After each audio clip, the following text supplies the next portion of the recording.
All right, let's see if we're live, and then we'll do some streaming for a little while. We're going to work on more color magic backgrounds today for Magic the Gathering settings in Dungeons and Dragons 5th Edition, Ravnica, Strixhaven, and Theros. So let's see how my volume is. Ravnica, Strixhaven, and Theros. Yeah. So let's see how my volume is. Pretty solid. So let's drop that guy back down into the nethers, and I'm going to do some quickie cutty pasty to do a shout out to the multiverse that we are live and direct right now. If you're catching this in the future, you can see here on screen is the art that we're featuring for today. This is actually from the Knights and Tricksters book that I created on DMsGuild. And it's depicting various blue characters: Azorius, Dimir, Simic, and Izzet. So the Knights and Tricksters book is basically a deep dive into arcane tricksters and Eldritch Knights specifically in the color mana system, since they're minor third casters, gaining magic every 3 levels. That they gain a level makes them a third caster, as opposed to a half caster, which is every half level is the amount of is their total casting level. That's where those terms come from. But the Arcane Trickster and the Eldritch Knight are third casters, so they get up to 4th level spells at 19th level. And when you want to determine their multi-class level, you divide their level by 3. So a 6th level Eldritch Knight is worth a 2nd level full caster when you're calculating the amount of mana that a character would have as a multi-casting character. So that's a little bit of word salad there, but that's the origin of the image. So you can check that out on DMsGuild if you're interested in taking a look at it. Let me clean up my screen here real quick. We'll give you a look-see. Make that go away. There we go. Ciao. Let's see. This is the X Twitter platform. If you are on X Twitter, I am at Phil Kearney. This is where I post art. Links to playtesting, coupons to different books, early looks of works in progress, as well as completed art for the past. So if you're on the X Twitter platform, I'm at Phil Kearney. Here on YouTube, like button, subscribe, hit the bell icon for notifications of when we are live in the future, which is 10 times per week. This is going to be the last night that I'm doing streaming on a Monday for at least 6 months. So unless something weird pops up, like a random day, I might end up, like a random week, I might end up doing it. But here's the color magic spell point variant rule system that we have been using for our playtest document. It's through my Patreon here. If you click the Martial Powers button, it takes you to this read-only document. Martial Powers playtest content, and now has all 13 classes from the 2024 Player's Handbook updated with using the 5 color magic system that was first published back in 2017, and I've used consistently since then. So now we've updated it. You can see the color magic spell point variant rule system here on the DMsGuild. It's a bundle of different books. We're in the process of rebuilding all of them for 2024. The revised color spell list basically shows you all the different colors that a specific spell is devoted to from the Player's Handbook. This needs to be updated for 2024 because 2024 has different lists and extra spells in it, so we need to update that. Spell point Warlocks, the name's on the package. Again, these are all free previews. So like let's click into Spell point Warlocks. We click into this, and it takes you here, and we can see the old 2014 spell point system, which we'll add. When we rebuild this, we'll put this at the back end. As an appendix, like just in case you're aware that there was 2014 points, this is how they worked. Pact Magic, Mystic Arcanum points, how those points work differently, and then how do we balance Eldritch Smite with this ability. We'll have to update all this information as well.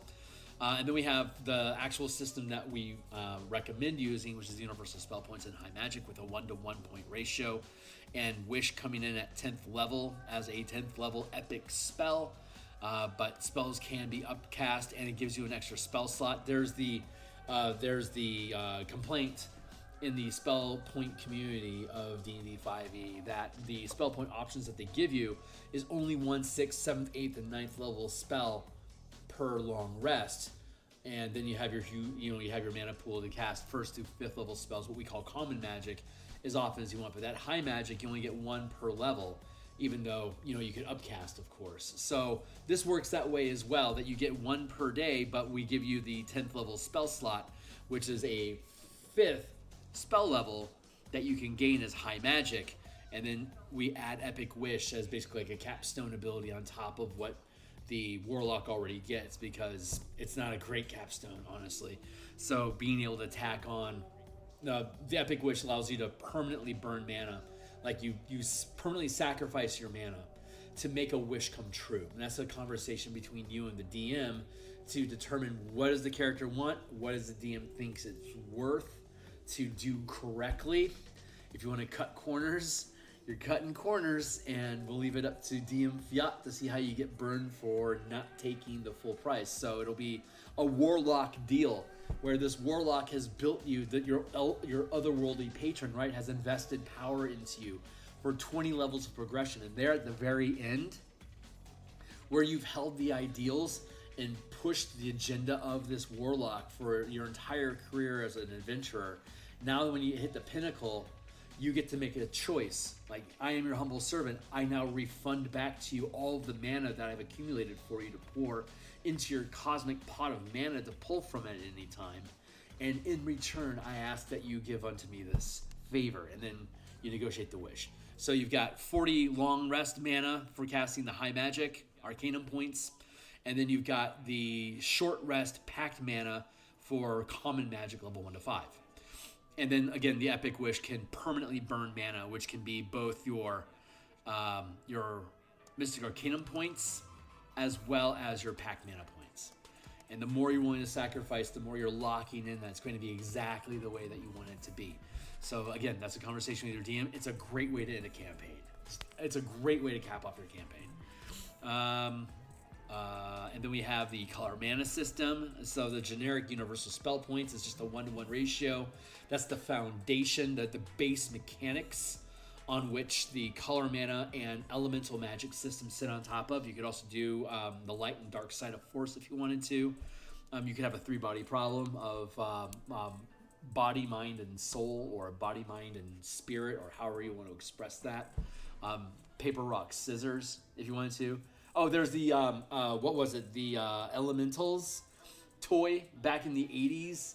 It was a bunch of little, little furry monsters, and they would be devoted to one of 3 elements: water, fire, and wood. So fire burns wood, wood floats on water, water puts out fire. So those are the 3 elements. So you could have like a Redux elemental paradigm in like an off-Asian sort of jive to it, if you wanted to. Or you can just go with generic universal spell points and call things as schools of magic if you want. But the base mana system is, if I want to cast a black spell, I have to have a point of black mana in my pool. So there you go. That's the jive of it. So you can change the color of your mana. 5 colors, typically you only want to have 1 or 2 colors that you're reliant on. If you only use 1 color, it's going to limit the spells that you can cast, but your mana is basically universal. If you use 2 colors, you're going to be dividing your mana pool between those 2 colors, but you get most spells covered by having 2 color spells. In unusual circumstances, not so much, but you get like at least about 80% of the spells that you should have access to. With a couple rare exceptions that you can then learn or research or prepare twice to get access to anyway. So, but that's the quick crash course. If you're interested in this stuff, again, all these books are 100% free preview. So just click on one and just read through it if you want. I will be updating these through 2025. So stick around for that. It's going to be a lot of fun. We're play testing the martial power system right now. Next week actually is session 0, character building and rules of the campaign. And we'll be playing from level 3 to 10. By the time we hit level 6 in February, March, the new monster manual will have dropped. So we'll run from level 6, probably 5. So level 5 through 10, we'll run using a new monster manual as well. And we've done about a year worth of testing at the high end from level 16 to 20 at my home table. And it feels really good. So all of this testing is to make sure that it works at the low end, because it's the first 10 levels you have to worry about. The last 2, 3, or 4 you don't really need to worry about so much because your campaign's ending anyway. Just keep stuff within the realm of possibility and you're going to be pretty cool. So all this stuff curves out really naturally. It doesn't outpace anything that a full caster can do. So, and it doesn't outpace what any other character class feature can do. It basically gives you a shitload of options that are a little watered down that you can like select into as like invocation type slotting effects. So, but and we just installed the spell point sorcerer. So this wasn't a separate Word document because it's actually pretty close to publishing. I just need to field test it a little bit longer to make sure it jives well. But so far, so good. So this might very well be the first 2024 book that we actually publish, ironically. But we'll be including all the subclasses, including the ones that weren't included in the player's handbook in the spell point sorcerers. While the core mechanics rebuild that we do will only have the 4 subclasses that are in the player's handbook, except of course for the wizard, which will have the 5 schools of magic instead of 4 of the 8 schools of magic. So give them all 5 colors to choose from. It's basically a blend of druid and cleric features or the different 8 schools of magic that came out in 2014. And basically I'm pulling from those different ideas thematically to build a color identity for your wizard character. And then your bonus spell, when you gain a spell, just pick any wizard spell that you want, and it's whatever color you want it to be. So that's how the bonus spell list works. You're cheating spells into your list as you gain levels as a sorcerer, or as a wizard. You can just cheat those spells in. The sorcerer has specific spell lists, but we have all the meta magic options because if you've seen my sorcerer streams, the amount of mana, the sorcery points and your mana pool are blended into the same pool. So a sorcerer ends up with 100 mana at 20th level, as opposed to we saw earlier, a warlock had 20 temp, or had 20 short rest and 40 long rest mana. The wizard, bard, the bard, cleric, druid, wizard all have 80 points and cap out there. So, but the wizard can get some points back on a short rest. I can get 10. You can get 10 points back on a short rest.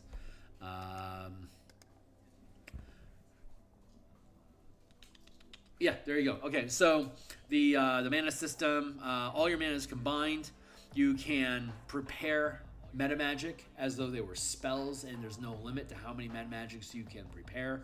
You're just reducing your spell casting, your spell selection, but that's okay because you get up to 7 cantrips by 19th level. So you can just, if you wanted to be like a hardcore combat sorcerer, you could just dump all your stuff into like 1 or 2, like a defense spell, a damage AoE spell, and then just have spam-worthy cantrips, and then be able to load them up with meta magic. So the levels of meta magic that you can use that you can overclock your spell with to channel your meta magic through is on the half casting progression. So technically it's 2nd level. So starting at 2nd level, you can channel 1 mana worth of meta magic.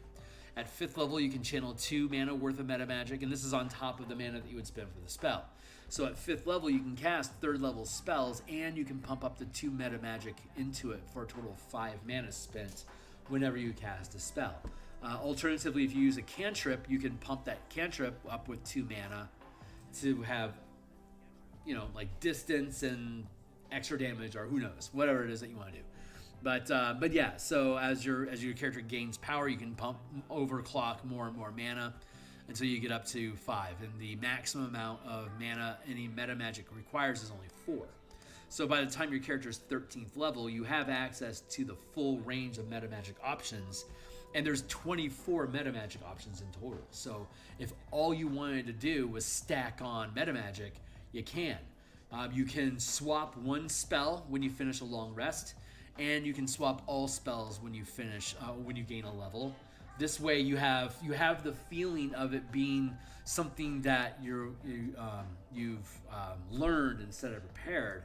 But as you go through days, you can slowly evolve your pool, your list of stuff to mesh with where you're heading. So innate sorcery is the rage effect, and we ramp the DC equal to the your max sorcery limit. So on the half casting progression, it's a DC of +1 and ends up being a +5 to your DC at 17th level. It's kind of like a reverse paladin effect, and that makes sorcerers incredibly powerful because your spells will connect. They will connect, and you have advantage on attack rolls, of course, as well. And you can use this feature twice and regain all expended uses of it when you finish a long rest. And then when we get to Sorcerer Incarnate at 7th level, your innate sorcery feature is while your feature is active at the end of 1 minute duration, you can choose to extend the duration by expending 1 mana and maintaining concentration on it. So basically, you're creating a concentration rage effect for yourself. The effort ends when you choose to or you lose concentration. As an action, you can now expend uses of innate sorcery to regain mana equal to your max sorcery limit. In addition, if you have no uses of innate sorcery left, you can use it if you expend 2 mana when you take the bonus action to activate it. When you take the while you take the bonus action, while you take, that's how they would say it, while you take the bonus action to activate it. As an action, you can now expend uses of innate sorcery to regain mana equal to your max sorcery limit. In addition, if you have no uses of innate, so here's the thing: if you have no, you get at, like, say 17th level, if you expend the use of your innate sorcery to regain, you can instead, as an action, you can now expend uses of innate sorcery to regain mana equal to your sorcery limit instead. As an action, you can now instead of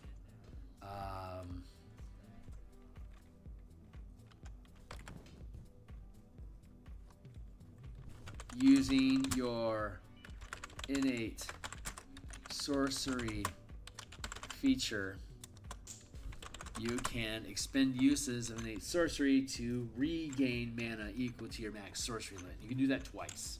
So you can get an extra 10 mana off of your Sorcery Incarnate if you want.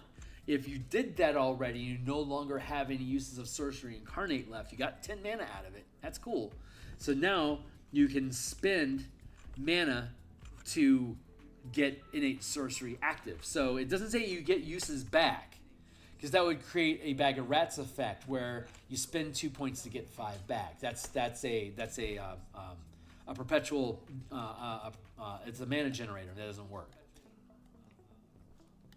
No, you don't regain uses of the feature. Instead, if you have no uses of innate sorcery left, you can use it if you expend 2 mana while you take the bonus action to activate it. You see how that's different? You don't have it, but if you want to try to spark it, if you want to try to do it anyway, you just burn 2 mana to trigger it, which is great. So if you cash out all of your Sorcerer Incarnate for mana, you can now use your Sorcerer Incarnate 5 times per day if you want, but you can also concentrate on it for only 1 mana to be able to sustain it ongoing. But that would eat up one of your ranks worth of concentration. So at 7th level, you can cast 4th level spells, but if you're sustaining your innate sorcery, then that would eat up one mana, so you'd only be able to concentrate on up to a 3rd level spell then. So that's limiting, but at higher levels, like eventually you'll be 19th level, the Sorcerer Incarnate's not going to get it in the way at all. But at level 20, your Sorcery Incarnate, your innate sorcery is now permanent. You no longer need to activate it or maintain concentration. So there you go. So from then on out, you just basically get 10 free mana that you don't have to spend on the resource anymore. It's just free mana. So in the end, at 20th level, you actually have 110 mana, not just 100. But that's 20th level. That's extra juicy. The meta magic stuff that we looked at, it's anywhere from 1 to 4 points. So like meta magic, like at 5th level, right? You can do a blinding spell where if you deal damage to any creatures that are damaged by your spell, they make a wisdom saving throw or get blinded. choose a number of creatures affected by your affected up to your charisma modifier. Right. So once I get my charisma to 20, when I use this, I can affect up to 5 creatures and blind all of them, like in a fireball, for instance.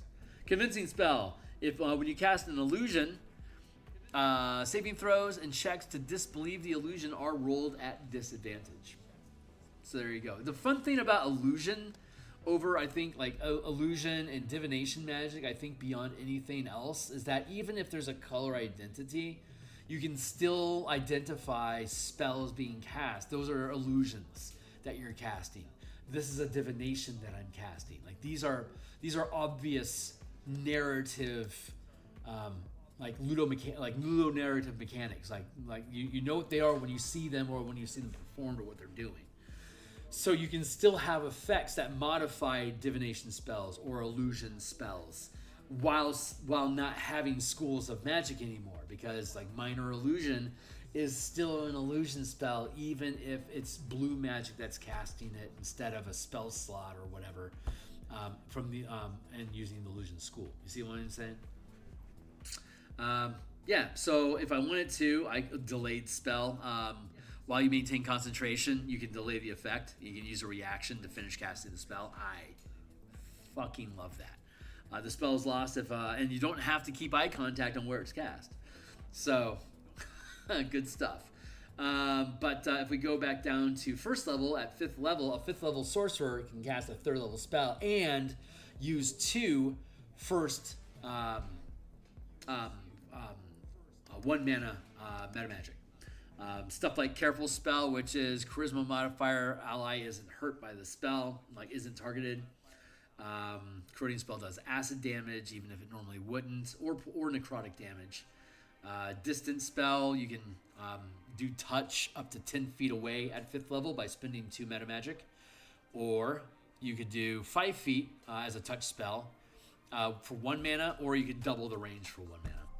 And let's see, Empowered Spell. When you roll damage for a spell, you can spend 1 sorcery point to reroll a number of the damage dice up to your charisma modifier. You must use the new rules.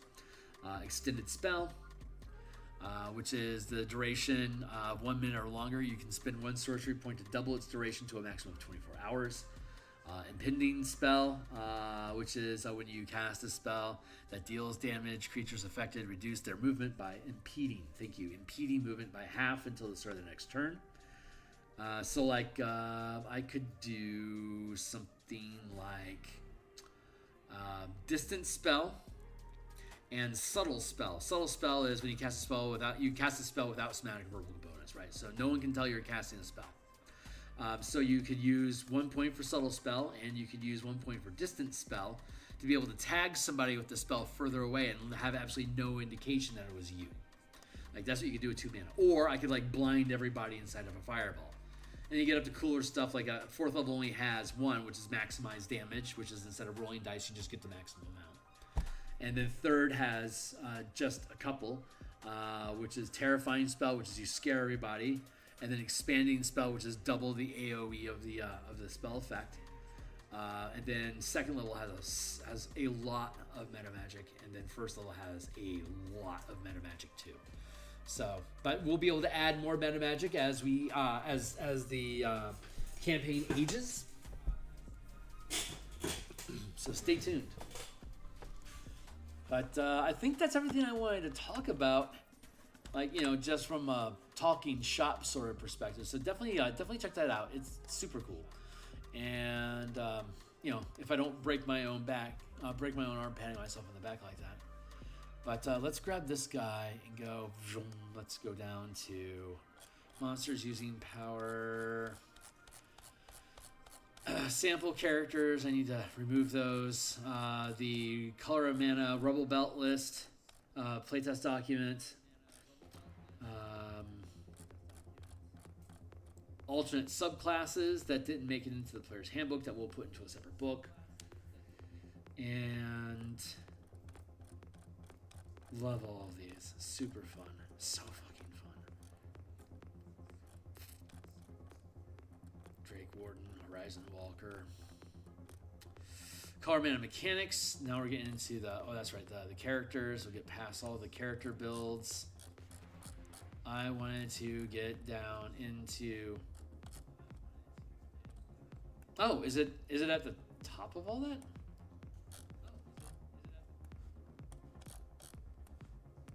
We'll find it eventually. Oh, yeah. Here we go. All right.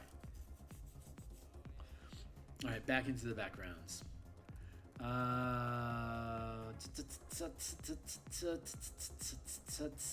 Cool. All right, so today we're going to play with some...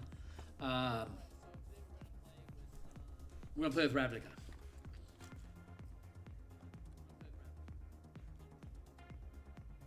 So let's move on back to Square. And let's look at sources. And we want GGT. Why'd you take my Guildmaster's Guide from me? Sources. Come on, mouse.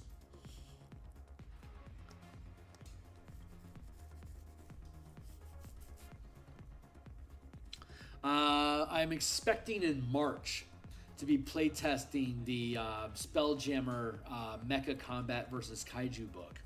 So if you're interested in Spelljammer Mecha Combat and Kaiju stuff using the 5 mechanics that we built, you are most invited. Just jump into my Discord, which I have in the description down below. We're looking for Guildmaster's Guide. It should be somewhere close to the front. There you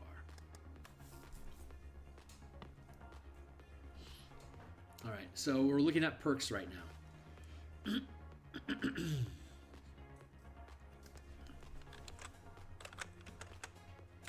What we're actually interested in is the renown system. So if you were here with us last episode on Saturday morning, holy shit, what a session.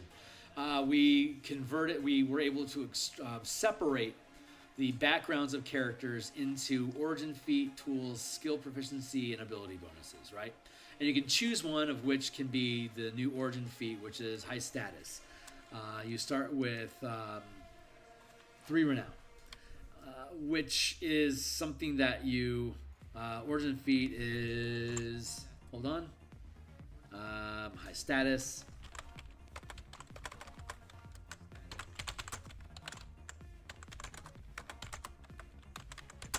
High status is, you have to have 3 mana, you have to have 3 renown to gain your first rank of renown in the Ravnica guild system, or in the Theros piety system, or in the what we have now created, the Strixhaven college credits system.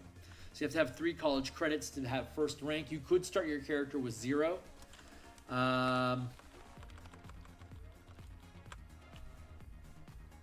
Like if I wanted to, like I don't have to take the Ravnica background, because technically the Ravnica background stops is here.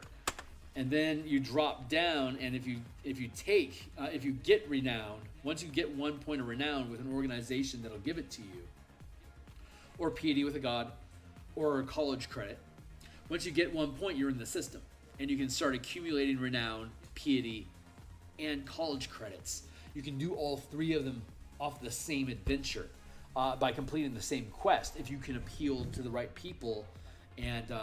Or make it known that this is something that you had done, which is something that the carousing feature can do. Carousing feature gives you an opportunity to build your renown. So you can, if you're using the Bastion system for some reason, or if you're just going to use the Tasha's guides for carousing, then you have, once you get a number of days equal to your current renown, or rather the renown, the target number that you're looking, like if you have 5 renown right now and you want to get the 6, and you have 5 and you're looking at the 6, you have to spend 6 days carousing for the renown to click in. And then it's acknowledged, yeah, this is the stuff you've been up to, because you catch up with everybody. Hey, Tony, how you doing? It's been a long time. What you been up to? You sit down, you talk shop for a little while, and then word starts to spread out. Man, this is what Tony's been up to. And then higher ups call in and is like, hey, Tony, I hear you gained 15 points of renown. We want to elevate you to the 2nd rank. And, then you get all the perks that go along with it. So right now we're looking at perks. So the way that the bonus powers and spells work, if you're using a martial power system, la-di-da, If you're using spells, so be it. But you gain basically a bonus power. Powers are universal. You don't have specific colors assigned to powers. Martial characters typically have one or two colors, unless they want to specifically assign points from their mana pool to a power. But the way that the generating mana by using empowered actions, you can sacrifice your movement, you can sacrifice your bonus action, you can sacrifice attacks to generate mana to use during your turn in combat. And when you generate mana, if you're using a color mana system, like say you're playing, let's say you're playing a Simic Monk, and you're going to generate 2 points of mana this round.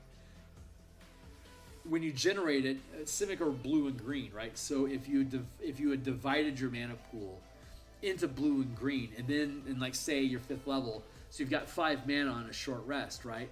And now this round, I'm injecting 2 points of mana into my pool, and I'm going to do that for like 10 rounds today. So I'm going to generate 10 points of free mana that when I generate, I decide what color it is. So there's no point in having a hard magic system for martial powers, because you can just generate it on the fly. You can create themes around the characters.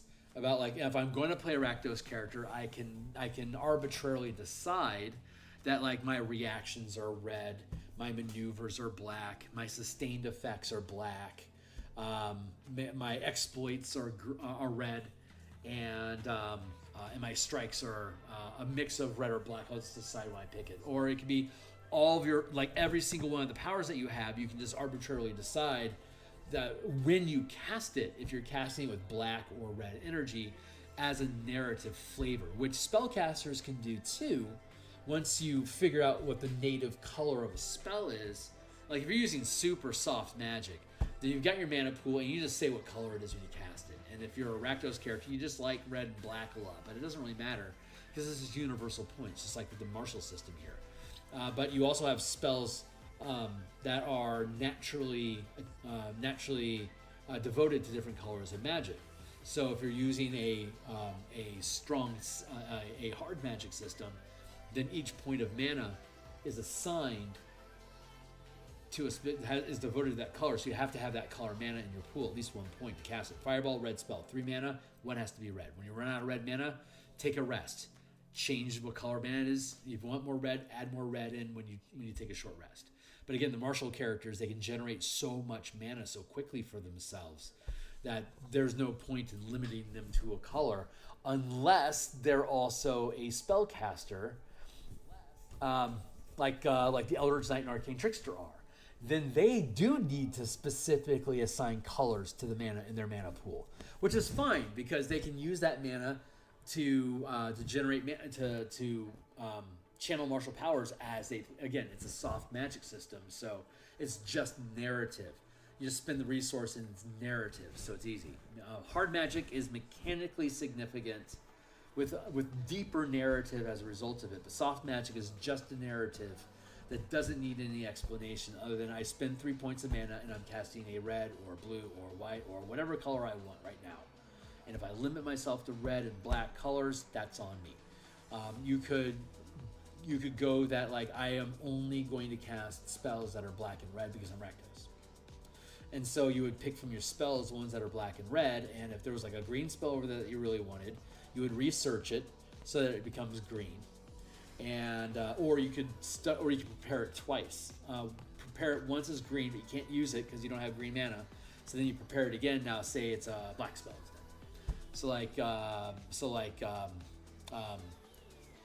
What is it? Ensnarement, right? Is the plants rise up and grapple you, so you become restrained. If you were to learn it as a black spell, you could narrate it as like bones from the earth claw at you, or black roots, or sludge, or like oil, or Phyrexia rises up out of the ground and grips you.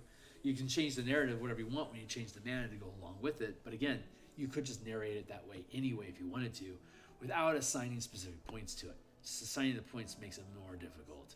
So it's fun, but you don't have to use it. It's just a thing. It's just a thing you can do. So anyway, we wanted to get into Azorius. And we're looking at the background. So the way we divide it up is we have, again, the half-casting progression of your level times 3 equals the amount of renown needed. First, 1, 5, 9, 13, 17. But you don't have to be this level. You can run to step back. You can have a first level character that never gains a level but continues to gain renown. So you get all of the benefits that we're going to have, as well as bonus spells up to 5th level. So you could have a very low level character that's an incredibly high level of renown inside their guild. You might be able to kill them with a slap of your hand, but by God, they can wield their mana. So there you go. So like they make cool allies, and a lot of times they're really powerful creatures on top of it. So they just get a stack of powerful spells in addition. So the Ravnica system is divided into tiers in the 2014 book, and those tiers are pretty arbitrary, which is the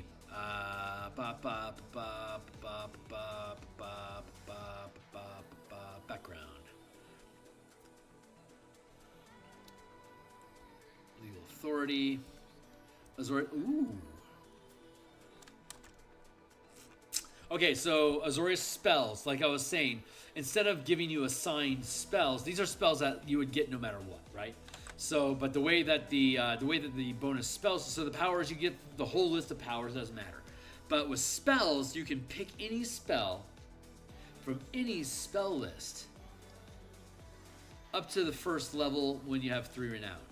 And it is that spell, aside from whatever color it naturally is, it's a color of your guild. So it'd either be a white or a blue spell. You can cast it as either one. But it's one spell. So you get one spell, not 2 arbitrary spells that like a cleric and a druid and a warlock they would all get as like an expression of like what is good Azorius stuff. Instead, your character gets to steal spells from other lists and make them your guild's spell by casting them in your guild's colors, either white or blue, or both, whatever. So this is just kind of flipping the script on that. So you get the bonus spells plus benefits. It's worth noting that backgrounds in 2024 got rid of features. So like the feature, the legal authority feature, that is no longer a thing that exists in 2024. This feature is irrelevant, which is amazing because the guild system, renown system, only has 4 tiers. But by converting it to a 5-tier system at first level when you would get your background, we can now make your feature the background benefit that you get, or the renown benefit that you get at 3. Like for Rakdos, they're immune to crime, right? By the time you've accumulated 3 renown with the Cult of Rakdos, you are immune from being prosecuted for petty crime. Because you have enough, and it's known you are Rakdos. And if you throw people in Rakdos in jail like that for petty shit, they're just gonna burn your jail down. so you just gotta be. So that's what you earn with that, and then everything else gets pushed back to 15, 27, 39, 51.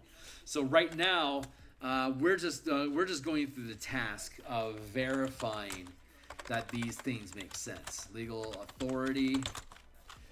With 3 renown. But you see how simple that is? Everything about 2024 makes these books better. I'm okay with it as a DM and a player. They're okay features. But I gotta say, from a designer perspective, there are so many cool ways to play with what 5e24 resources can do now. Like what they say, it's okay for you to give people free uses of stuff. It's okay for you to reduce the cost of things. It's okay to give people extra free spells just whenever you want.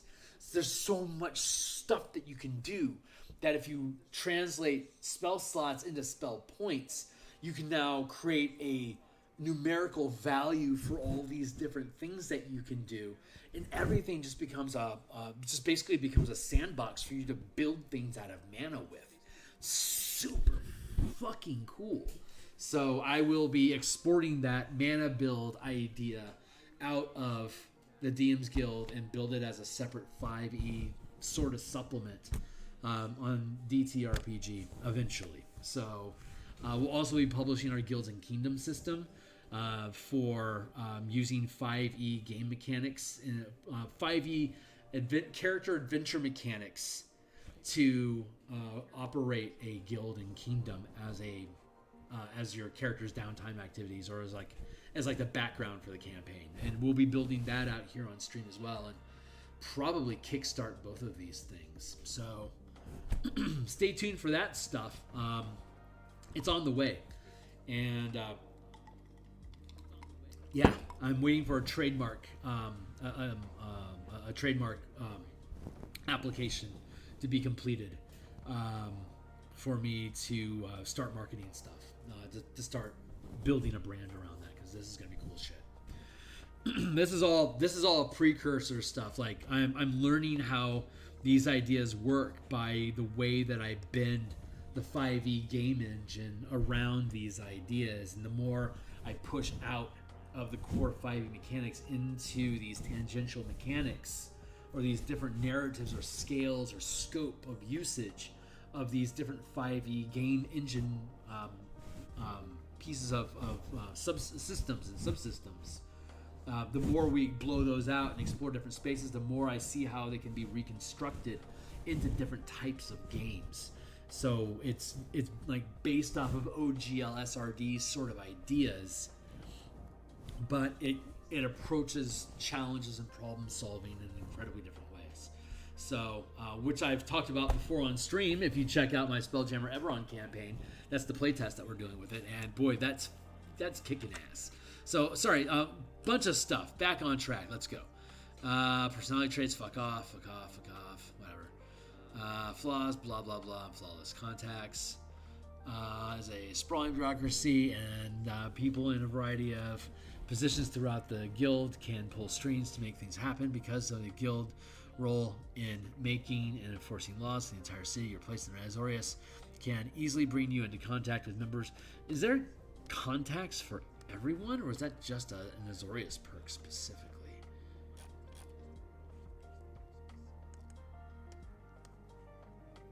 I feel like they all have contacts, but if that is not the case,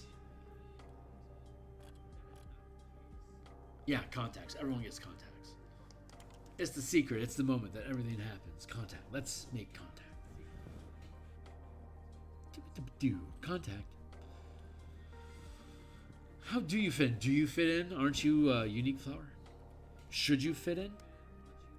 Do you really want to conform to the Azorius? Of course you do. It's Azorius. They want you to conform. That's the whole point. Rank and renown. There you go. Rank 1. Official. Your specific title depends on your role in your guild. If you are a law mage or a precog mage, you assume the title of Justicar.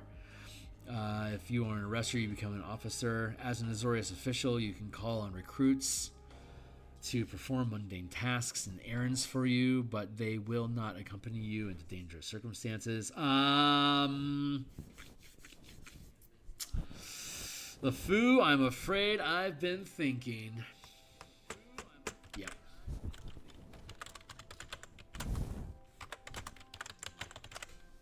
You get an Azorius Senate provided structure that becomes your bastion, and they give you soldiers, officials to occupy it with a title. That's awesome.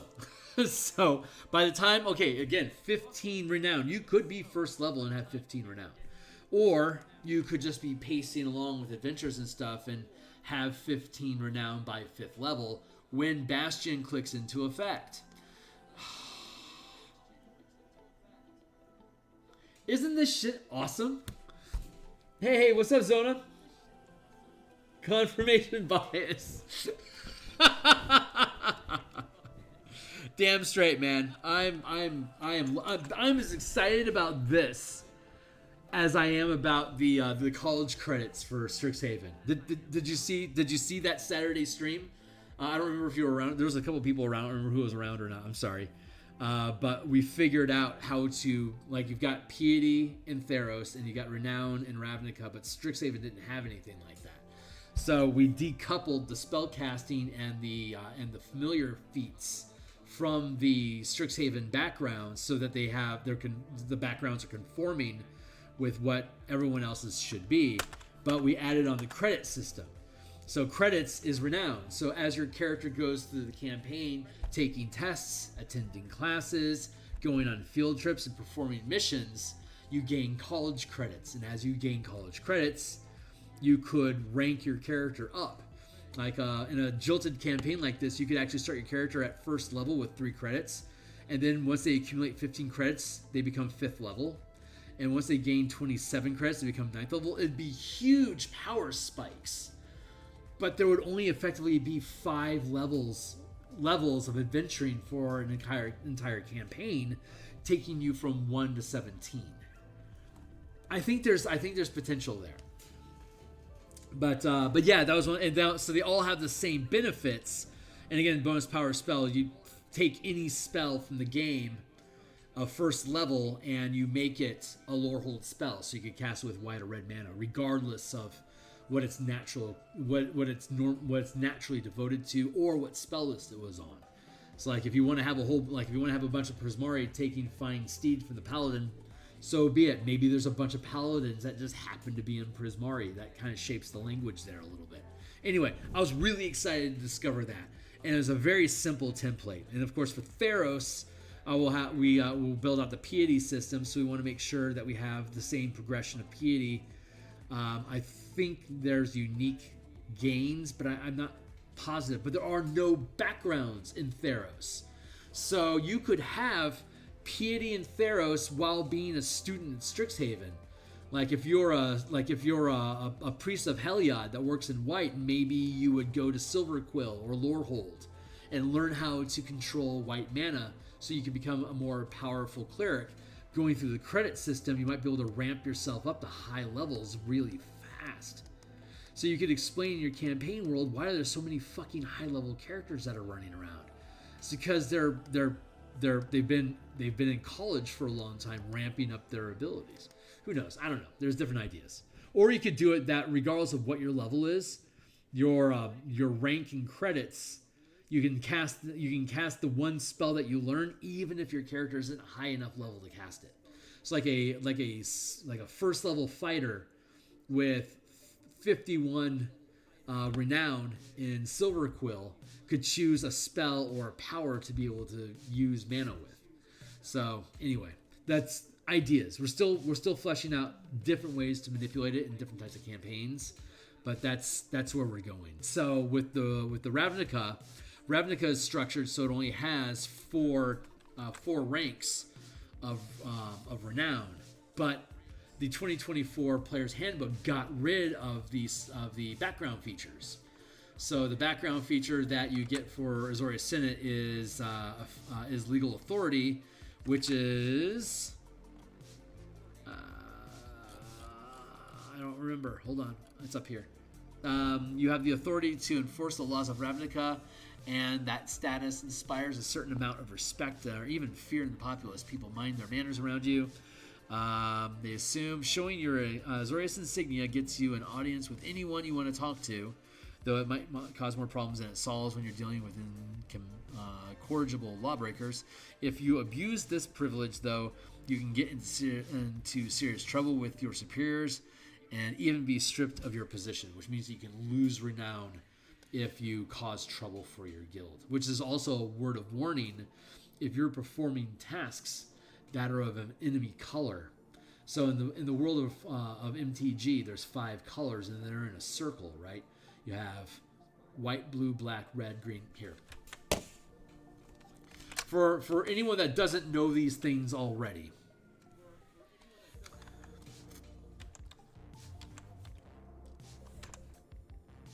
you have white, you have blue,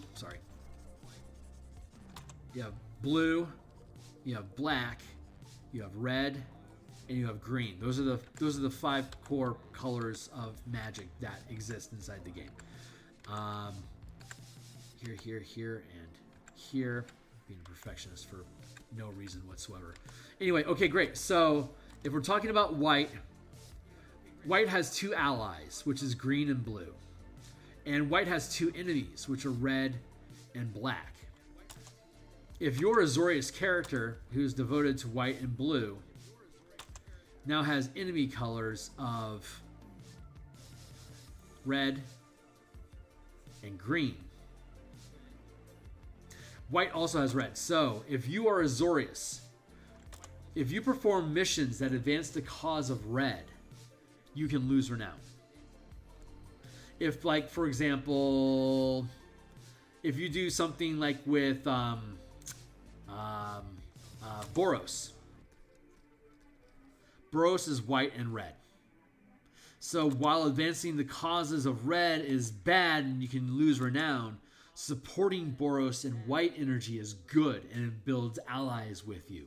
So when you are looking at a task, when you're working with a natural ally that shares the same color as you, you can decide, are we talking about a white situation or a red situation? Well, I'm going to choose white because I benefit as opposed to not.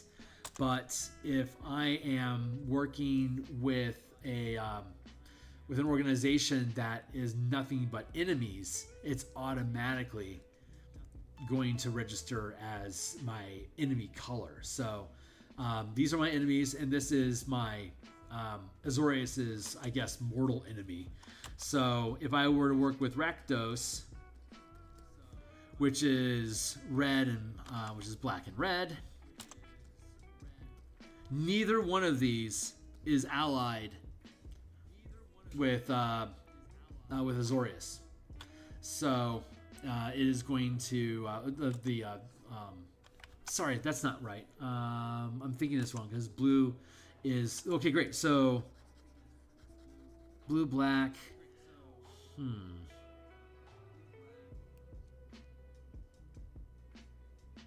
having a hiccup. Hold on. Yeah, that doesn't work because these are allies and these are allies. So the only way for me to go wrong of Azorius is if it's red, but I can have allies that are, I can have ally colors. I can't have anything that's not allied because white and blue has green and black as allies. So the only way I'd be able to have something red is if it was only red. But if it's Rakdos, that's black and red.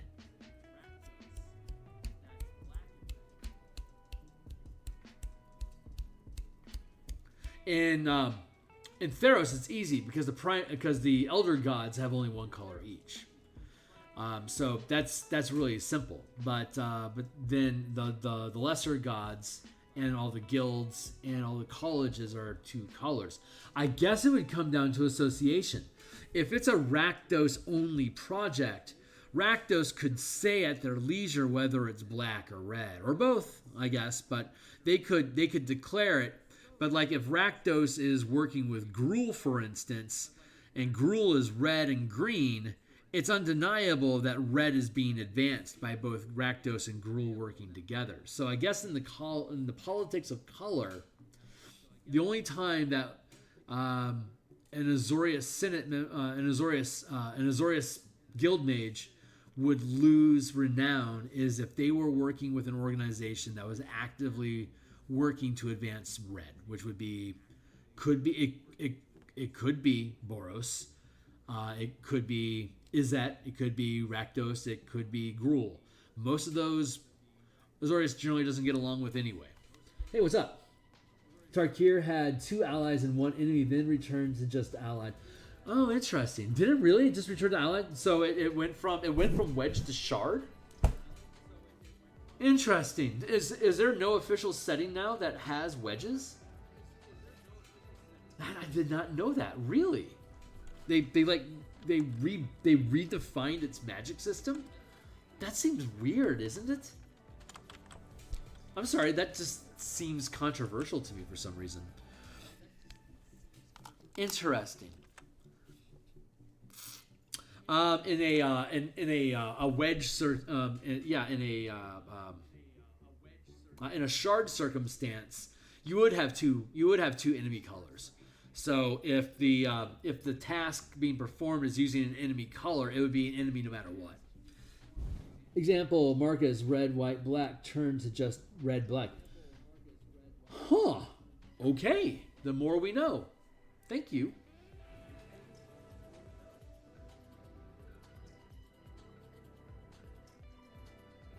Mardu, right. So Mardu's is just dual colors now? I guess that's why there's only... Now I'm curious. Hold on. Now I'm curious. If we're talking Strixhaven only has 5 colors, or only has 5 guilds. I'm seeing a connection here. So let's go down to Strix real quick. So across from, what, blue and red. No, Prismari's blue and red.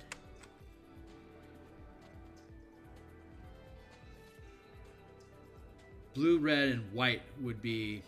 No, that's not right. Huh. Blue and red. Blue and green.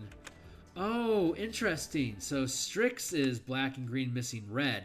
Strixhaven is a wedge that's missing the center. That's where they're getting those color combinations from. That's interesting. So you could technically call Strixhaven a wedge school. God, but they're missing the middle. That's so weird.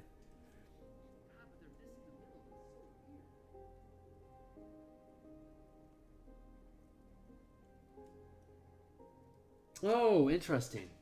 Interesting. Huh, okay.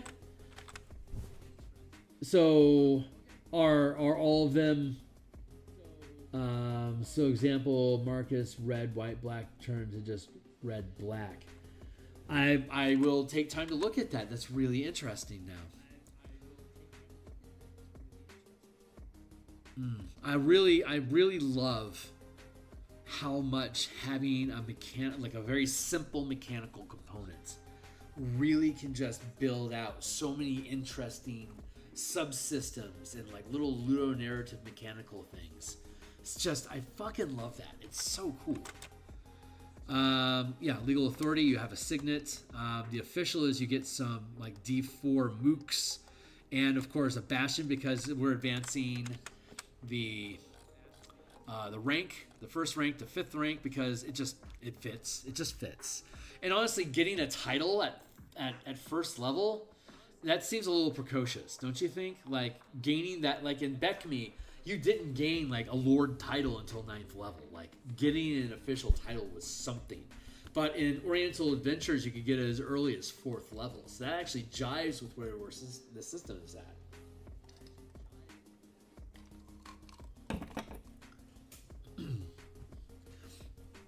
I love Dominion play so fucking much. I love building guilds or like trade houses or little frontier keeps, little villages or kingdoms or like a pirate crew for your characters to command. And I love building resources around them and different ways that characters can make checks to affect the impact of stuff. I love that stuff. And we had last year, before I started the Spelljammer book, I had invested time converting the guilds of Ravnica into the guild system with resource point expenditure to be able to perform different magic and stuff like that. It was like level of crisis you can create with this amount of resources invested into it. Super fucking cool stuff. God, that stuff is so cool. Recognize an authority in your field. Rank 2. Okay, so rank 2 authority. This is renown 10, but in our system it would be renown 27.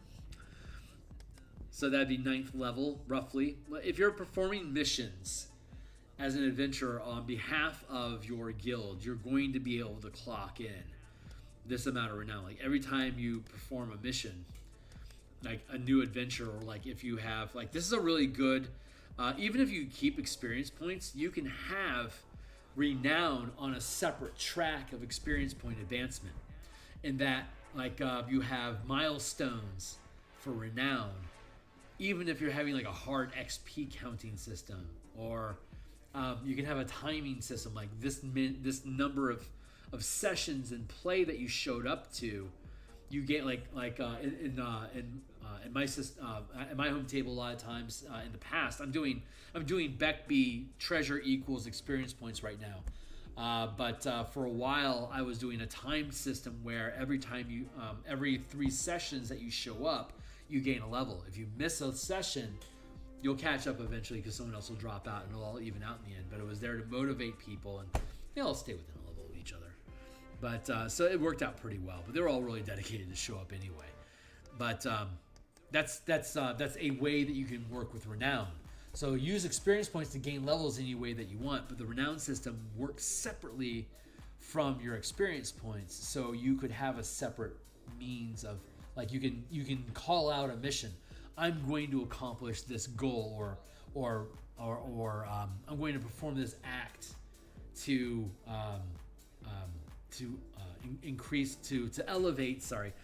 elevate this ideal that that's a part of my guild or the expression of my school or whatever. So you can do that like dedicating adventures, like dedicating chunks of sessions to advancing different goals that will gain you renown and stuff. And if you can tie your piety, renown, and your college ideals all into the same objective, you can potentially gain a point in all 3 of them. But you know, that's just you and the DM basically gamifying the system, which is really a good idea, because the more you gamify the goals and attach like rewards and reasons to progress to those objectives, the more players are going to lean into optimizing the gamification of that. How quickly can I accumulate renown? What do I need? How can I push the system? What can we get away with? And I find pacing it around sessions. Like, yeah, you can push this ideal in this adventure if you complete this mission.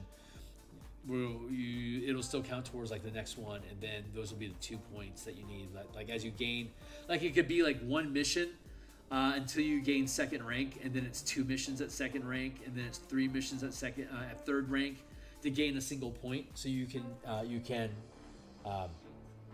is that prolapse?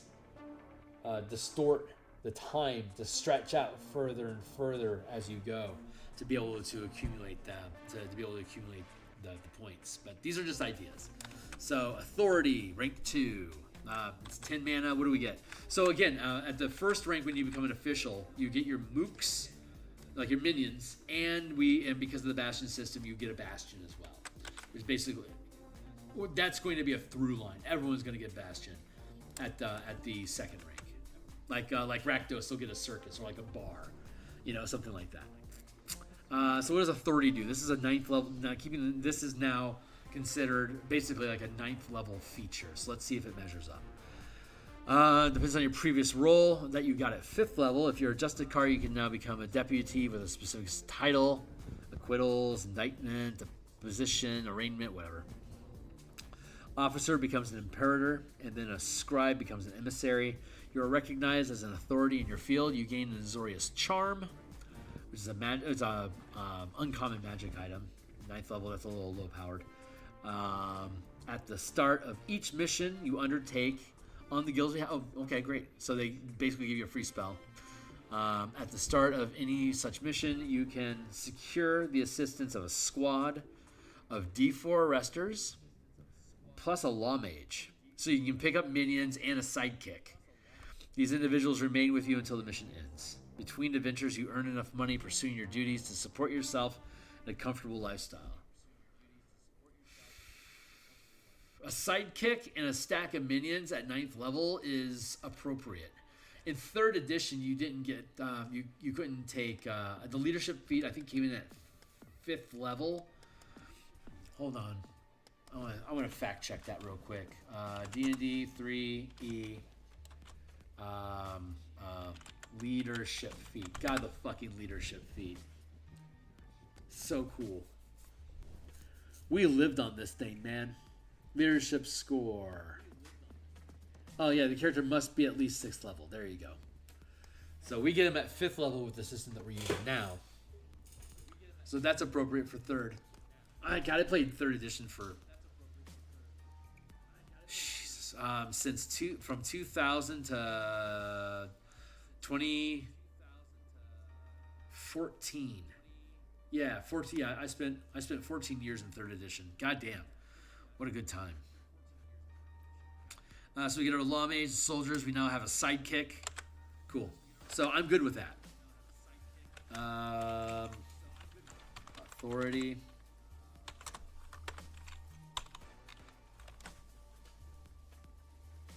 So Minister, Judge, Senate. This is renown of 25. For us, it'd be 39. So this is going to be a 13th level effect that we get. Let's see if it tracks. Your new title depends on your broader interest as they relate to one of the three columns of the Azorius Senate, not on the titles you bore as an office, as official, and an authority. If your interest lies in law enforcement, you become a minister of something. Interest concerns judiciary, you become the judge of something. Legislative, you become a senator. Regardless of your specific title, you can secure the aid of a bunch of soldiers, 2 sidekicks, whenever you set on a guild mission. Between adventures, you're responsible to the guild, including supervising arresters, legal counsels, blah, blah, blah. Earns enough money for a wealthy lifestyle. Well, wealthy sounds appropriate for 9th level, honestly. So this is a little behind schedule, but that's okay.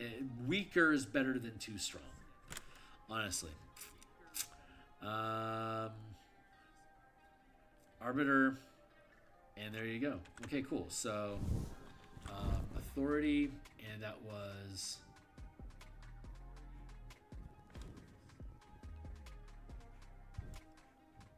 that's a clunky title, Minister, Judge, or Senator.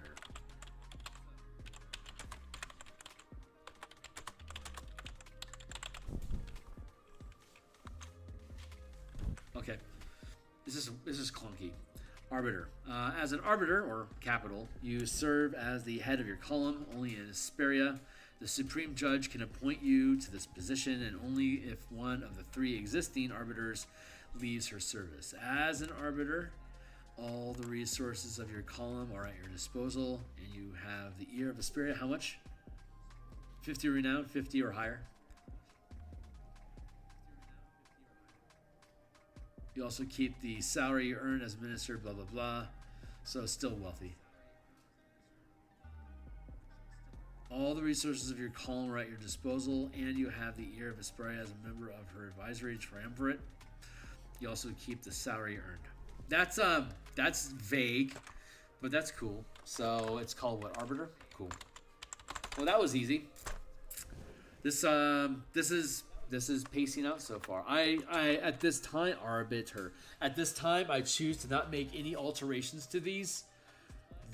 Though, if the Guilds and Kingdoms book was out, I could do a whole bunch of stuff. But that's going to be drive-through RPG as an external project, as a Kickstarter. So I cannot use Ravnica, but that's okay because I can put Ravnica on my Patreon. So once that book comes out, I can start building out MTG stuff using that system as fan content, free for people to consume. So anyone that wants to support my Patreon for $1, God bless you. Let's look at Boros, because this is what we're doing tonight. And I never bothered setting a clock, so I think I've got another half hour in me. I'm going to be back tomorrow. I'm going to do this at lunch tomorrow, too. Maybe I'll work on Theros instead, or maybe something completely different. I have no idea. We're going to work on something, and it's going to be cool. Whatever it is, we'll figure it out. So that was Azorius. This should be Boros. Nope. Let's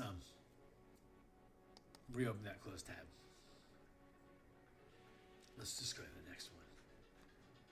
There we go, Boros. Goes to Boros, Boros, Boros, Boros, Boros, Boros, Boros, Boros. Feature Legion Station. You have an established place in the hierarchy of the Boros Legion. You can requisition simple equipment for temporary use, and you can gain access to any Boros garrison in Ravnica, where you can rest in safety and receive the attention of medics. Shit, yeah, you can. Also, you are paid a salary of 1 gold piece, a Boros minted 1 Xeno coin per week, which, combined with fee lodges. Garrison enables you to maintain a poor lifestyle between adventures. So, Legion Station.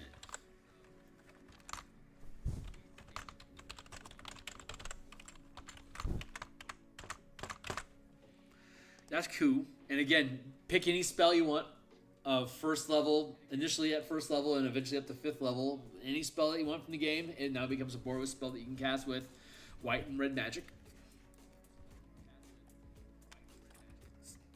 Tool on down to the resources. Rank and renown. So, Sergeant. First level character should fucking not be a Sergeant. So I am fine with punting that back to 15. When I think Sergeant, I think Apon or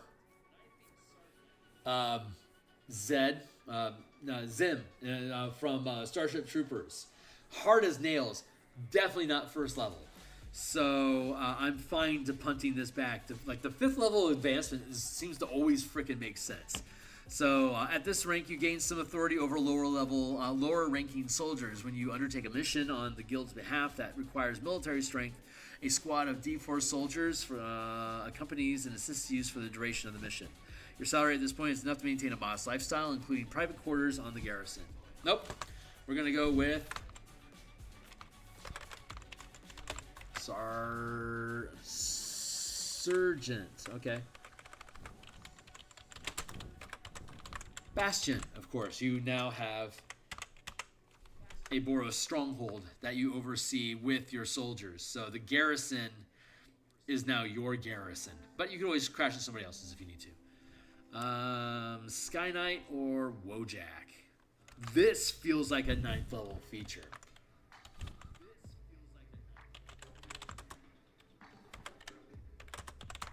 Horrible title, but I mean for the Sky Mountain, Sky Rocks, patrol the skies, regular remainder of the Bastion is their concern for justice. If you meet the prerequisites, you can become a Sky Knight. Assuming no official objects, you are assigned a Skyjack Rock to use. This is such a great Drake Warden or Beastmaster idea for a Boros Ranger. I love that. Like a Boros Archer on a rock. So fucking cool. This would definitely be appropriate for Drake Warden because it's your Drake, and if you get it at 9th level, this is basically allowing anyone to have Drake Warden. Is basically what this is doing. That's hardcore, man. Or Wojak, which is applied for elite soldier, special order services, a combination of military, police, and intelligence. Fair degree. The Wojaks also help the Angels.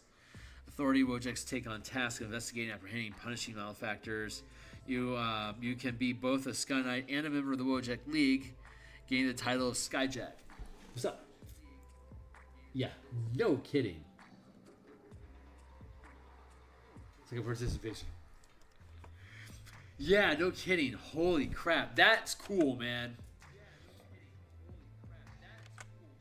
Oh, that feels like 9th level. I mean, you could get it earlier or later, depending on how good or shitty you are at being a Borosman.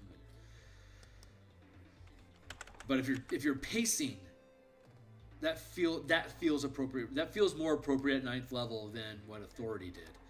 But I'm happy with that. So what's up, Brigadier? Oh wait, that's a special rank. That's a step. That's like an in between thing.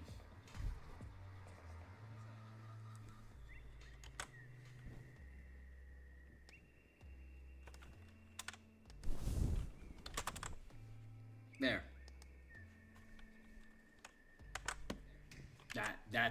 That's better. I'm okay with that. Oh, hold on. Let's not be hasty. Maybe 9th level is appropriate. It feels right, but I didn't realize that there was something else that was coming along with it, which is Brigadier. As a Brigadier, you're now responsible for missions and strategies that that you can't execute entirely on your own.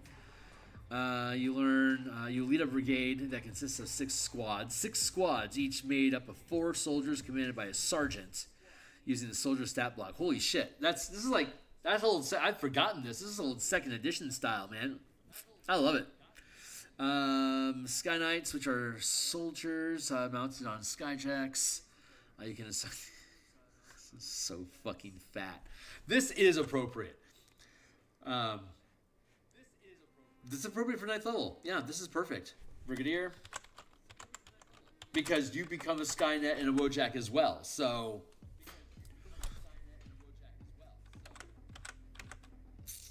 I'm cool with that.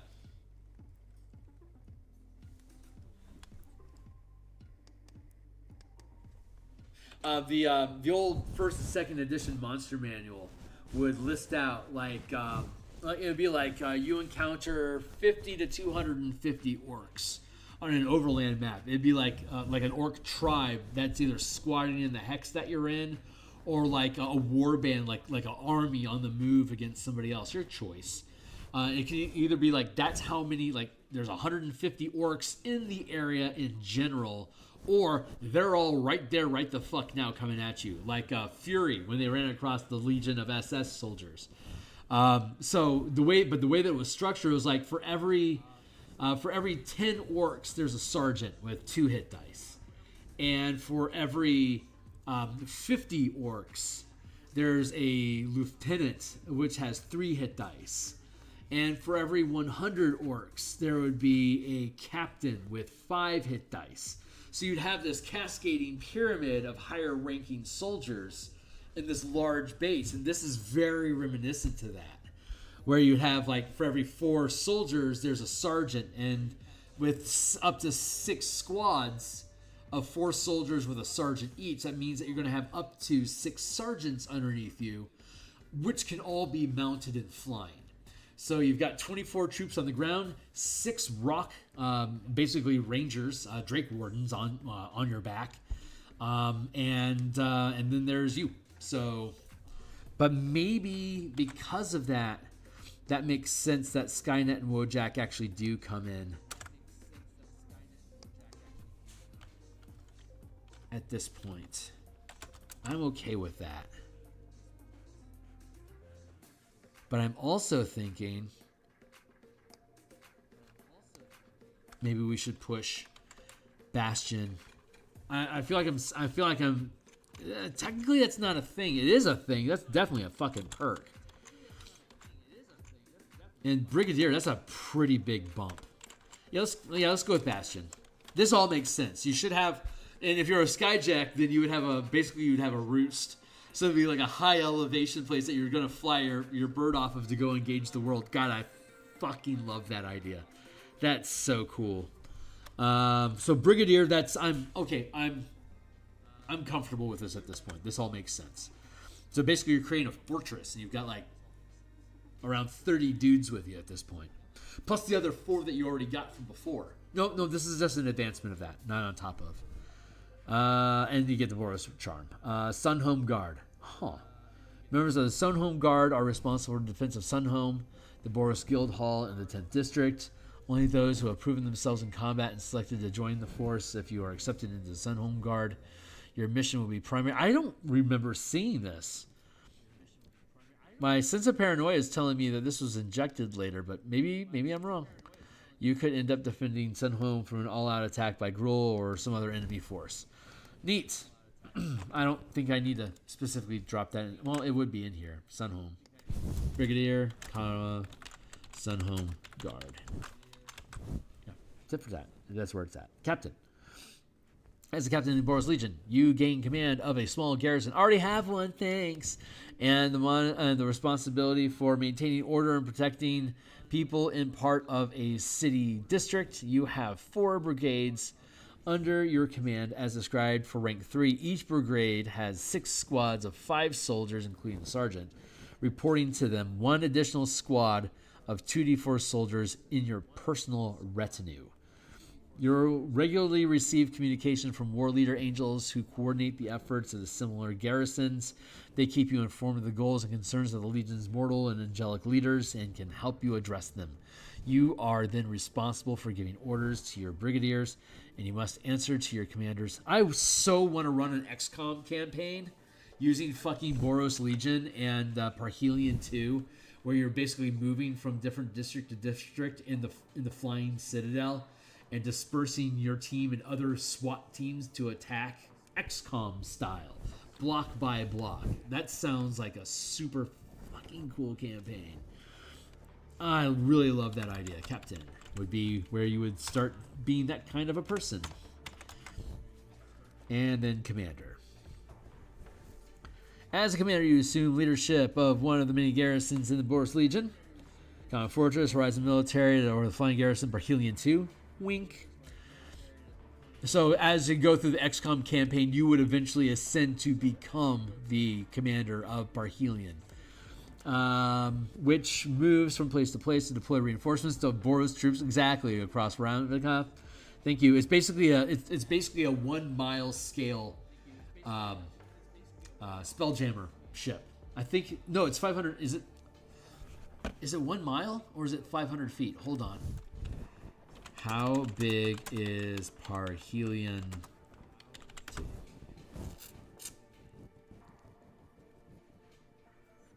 Length is 150 meters, which is 460 feet. So Parhelion fits inside of a 500 by 500 foot space. So Parhelion is a Spelljammer ship.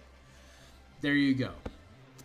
So you load up your 500-foot Spelljammer ship with angels and warriors, and you jam over to the location that you want to bombard with soldiers and angels and siege weaponry until it stops moving, and then you move on to the next location, rinse and repeat, add soldiers as needed.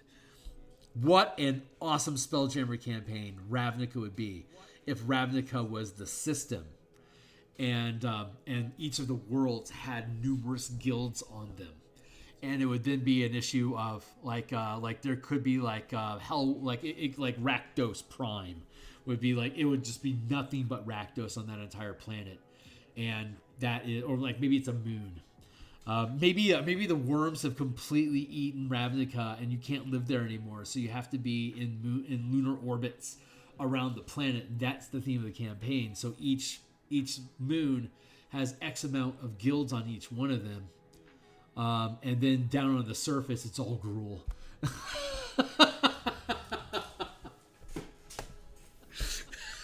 Gruel reclaimed Ravnica, so all the other guilds had to leave for the moons. That's awesome. Oh my god, that's awesome. You could have Alara shards out there as well, like in farther orbits. So you can have Ravnica and Alara in the same campaign world as Spelljammer campaigns. I like to think of Theros, the Nyx. I like to think of that as the Astral Sea. So in the Theros campaign, the crystal sphere that you're inside of, when you break out of wild space, you enter the Nyx. Conversely, it could be that instead of wild space, it's just Nyx. I think I like that idea better. And then it would be breathable, so you wouldn't have to worry about running out of air. And maybe it's a sealed orb that you can't exit, or the Nyx could be the sky in which the shards and the moons of Ravnica are bobbing in. So all of the Magic the Gathering campaign settings are actually all inside the same crystal sphere, and they just don't interact with each other directly, or they just don't know about each other. Like the Alara shards generally don't know about Ravnica, and the gods of Theros, they have persona on the worlds that they populate, but they're some, like a more passive energy elsewhere, because like on the Ravnica moons, no one worships them, so they have zero presence there. They can't even see it, so the gods don't even know they exist, so they don't even pay attention to it, except for a Prophos, who would, running the Nyx and all. He would know, but so maybe the elder gods do know, and they do have a hand, but the lesser gods are bound to the worlds of Theros. I don't know. That's an interesting idea. I haven't thought that out thoroughly yet, but it sounds like a really fucking cool campaign. That sounds like a really cool campaign. I would really love to do that. A Kaldheim Dwarven Mecha campaign? That sounds like a cool idea too. But I digress. I'm geeking out again. By angels, you're in regular communication with them. Yeah, you destroy the world. Enemies and allies, who cares? Cool, let's move on. Commander.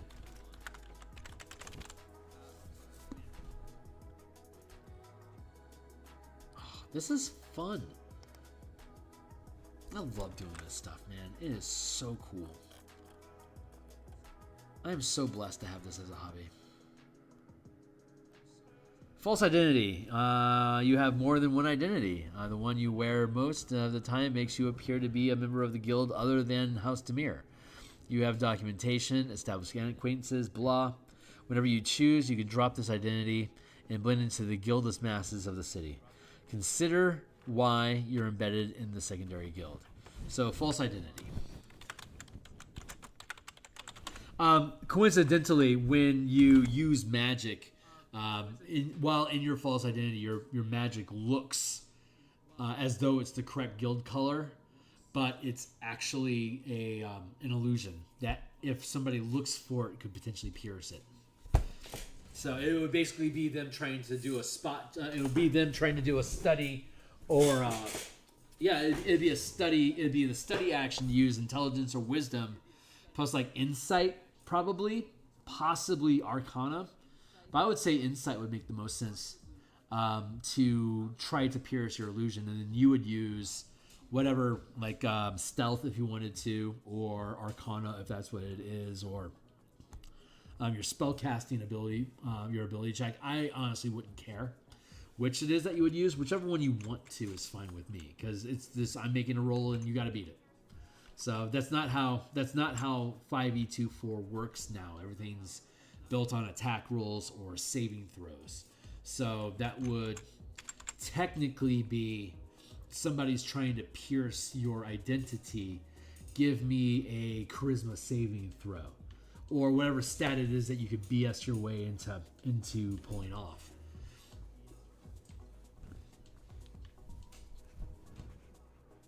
But there's that. So false identity, you disguise yourself. And the Demir character, if they're using bonus spells, it would be smart for them to choose a spell that's naturally devoted to the colors of the guild they're infiltrating. So, I mean, that's just a cool idea.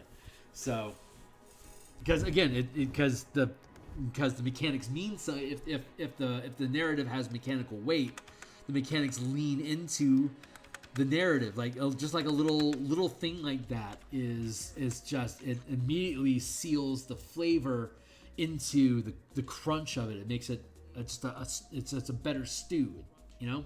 Anyway, I'm geeking out again. Let's see what else we got going on. I can't help it though, man. Oh yeah, and encode thoughts, false identity, encode thoughts, cantrip. Duration.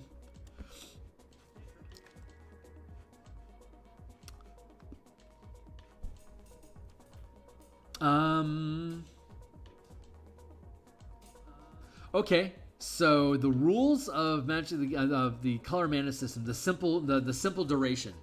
I don't talk about this a lot, but the simplified durations is instantaneous, concentration, and persistent. A instantaneous spell sounds like it sounds. Lightning bolts, healing spell, teleportation. Magic's done, and it's over. Flash, bang, boom, done. A concentration spell is, as it sounds, it's a concentration spell. It has a duration, and you have to maintain concentration. But in the simplified duration system, there is no duration. It's just however long you can maintain concentration on it. And then you have attrition checks, which are like hazards, conditions, and any combat saving throws you have to make.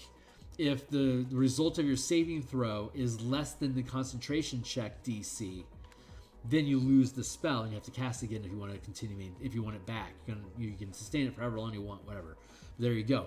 So like, and then the DC is 10 plus level of the spell. Or if you're maintaining multiple spells, the total of those spells, like a 17th level character can cast a 9th level spell, you can sustain 9 mana worth of spells. But if you do that, the concentration check is going to be a DC 19. So whether you make an intelligence, dexterity, charisma, constitution, Any saving throw for any reason at any time, if it doesn't result in a 19, you lose all of them. So it's high risk, like super high risk. If you're using 9th level, if you want to get rid of the limits on high magic, like 6 to 10, like 6 to 9th levels plus wish. If you want to play a mana system that doesn't restrict how many times per day that you can do that, then make every spell of 6th level or higher concentration or instantaneous. You do the extra damage, congratulations. You can pelt that out as often as you want. You're just dealing damage. You only have so many fights a day, whatever. You'll adjust accordingly. Or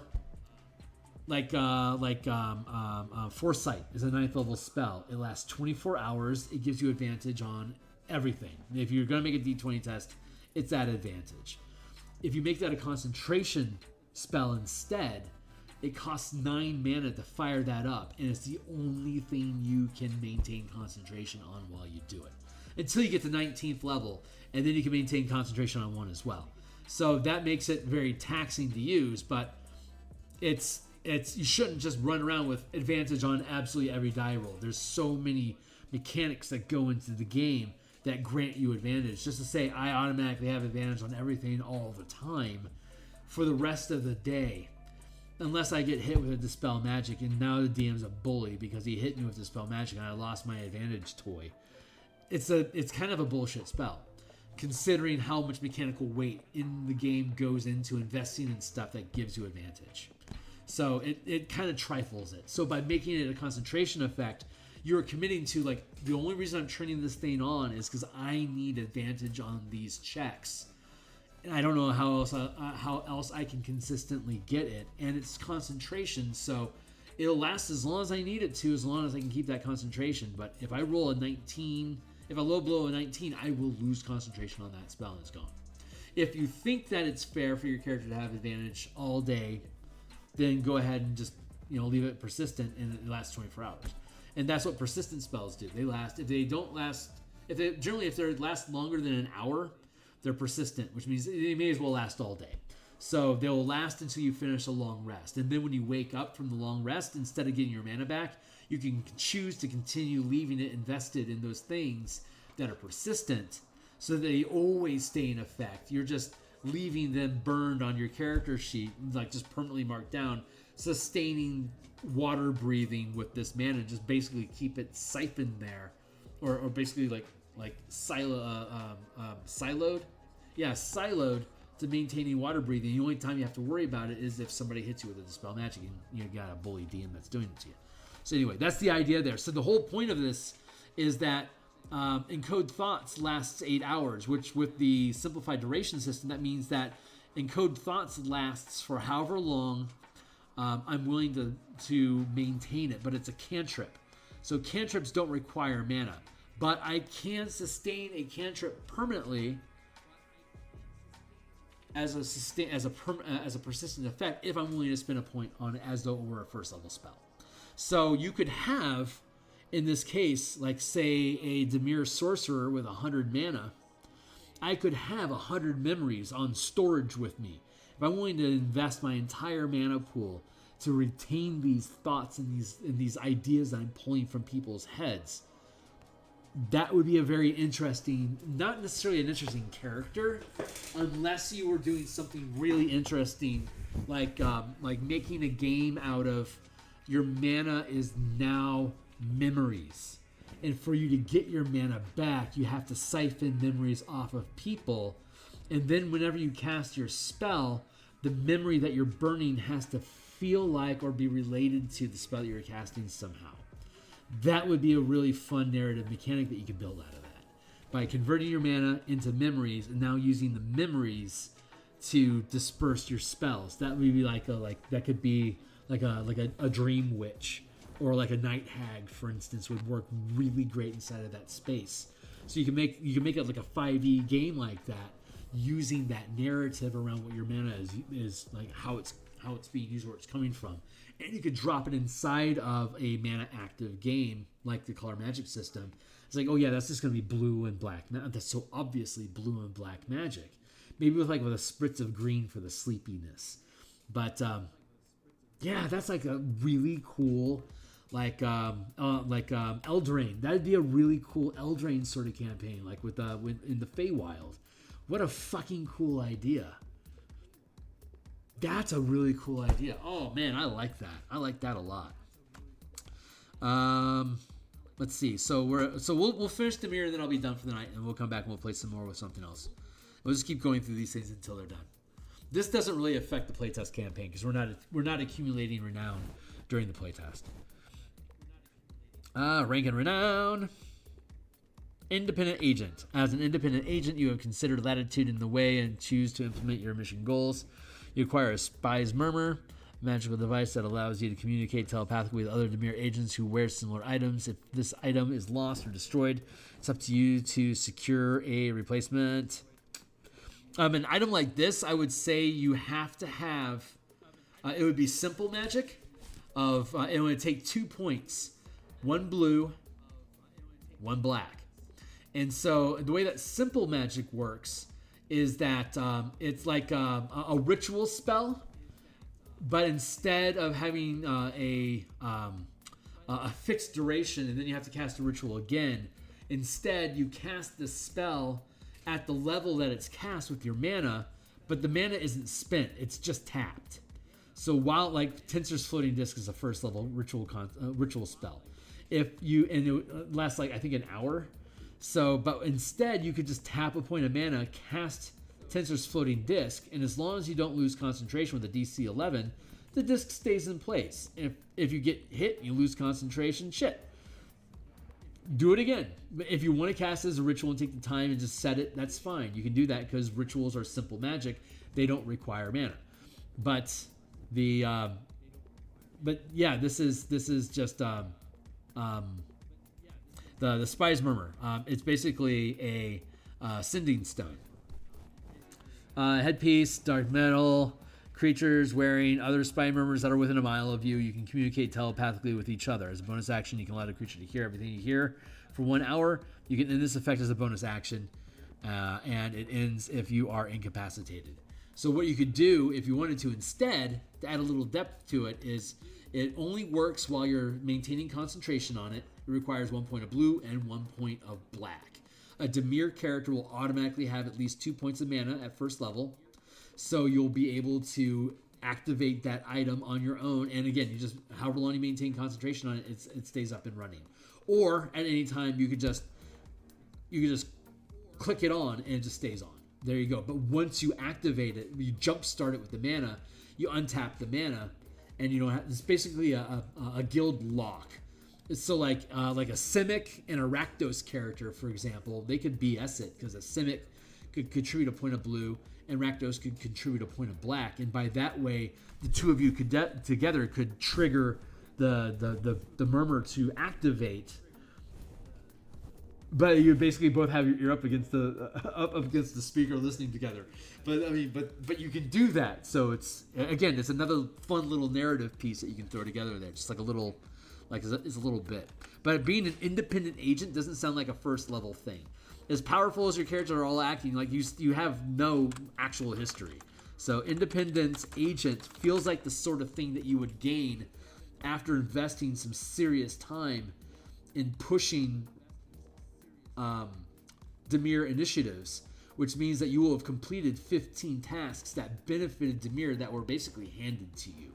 And at this point, you can narrate it as you now get to set your own goals, and when you achieve them, you gain renown. And then you and your DM can start having conversations about what your goals are. Maybe your goal is to befriend the Azoria Senate member that thinks that you're in House Azet. And you want to make sure you get really buddy-buddy with them and make them emotionally dependent upon you. So you now invest time in game, role-playing, sympathy, and whatever level of behavior that is appropriate for your campaign setting. You can invest that as your Dimir character, getting their claws into that Azorius character. And once they respond in role-playing in character, that they're responding like with indications that you've gained the level of trust that you need with them, you'll have completed that renown goal and you've gotten it. And you can have multiple goals ongoing at the same time. So as you achieve goals, you're always just getting another point, another point, another point, another point. Maybe it'll be like, I need to build a web network of 3rd or 4th rank guild mages in different guilds. Once I complete that net, there's 10 of them. That could be 10 points of renown that I don't start clicking into like level 14 or 15. So fun stuff there. I could really just build entire books out of this stuff, but no one buys them. Yeah, you can only get so specialized in the market before you have zero, like the amount of money, the amount of time and effort it would invest into building a Book of the Mirror like that. It's ridiculous. It'd be like 100 hours at least to be able to build out like a really good Book of the Mirror, but no one would really be interested in it. At best, I'd have to have all of the guilds together, so I could like do like a really dumbed down version of it. Anyway. Like, there's so many rabbit holes you can dive down, but I mention these things in passing just because, like, I don't necessarily need to put all these down as, like, rules or anything. These are just things that you can do. It's just stuff that you can do. So, Collector of Secrets, fucking A, that just, like, totally leans into that idea of using encode memory. By the time you reach this level of renown, you amass significant collections of secrets about people. Oh my god. And then, okay, so we have mana crystals, right? And mana crystals hold mana. Normally what you would do is you would either use them as a potion or like a mana potion. You destroy the crystal and it feeds you mana, and now you've regained mana. Or you can attune to it, and every time you finish a long rest, it has a new supply of mana that you can tap into to either regain mana out of your own pool, or you can just plug it into a piece of hex tech, or a Mizium into Mizium Mizium gear. Thank you. That's the word that we were looking for. Mizium magic items. They're custom built mana battery abilities. They're basically like plug and play magical scrolls that you then plug crystals into as battery sources to power the scrolls and then use it again the next day.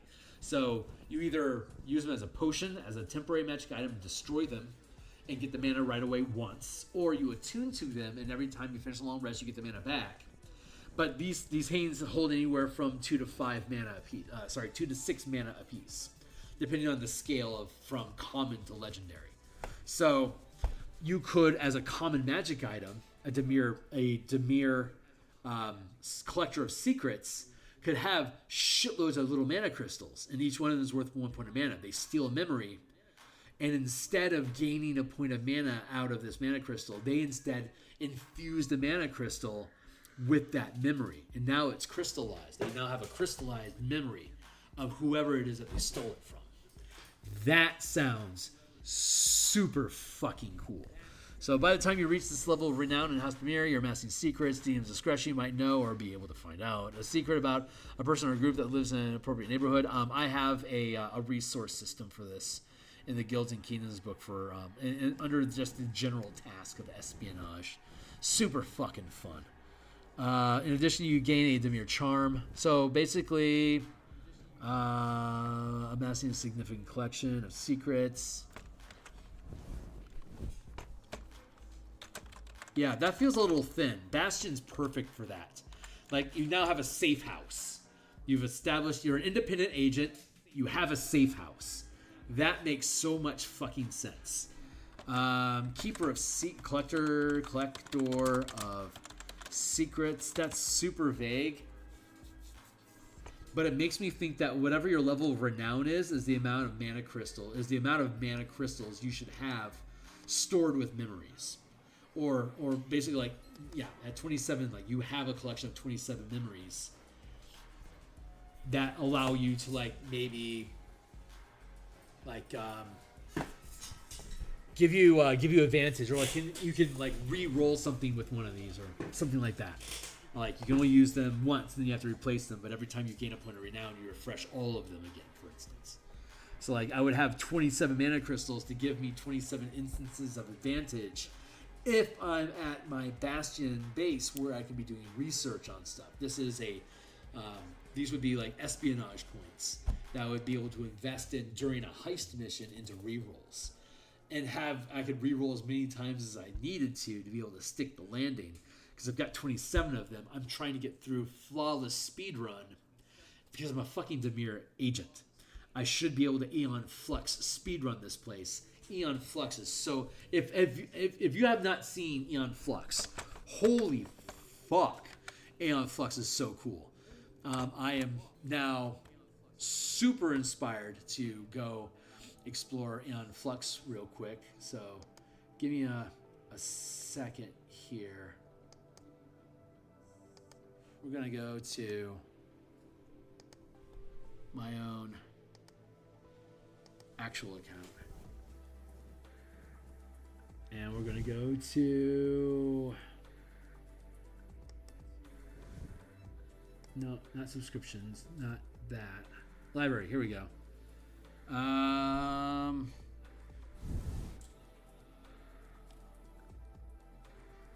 library.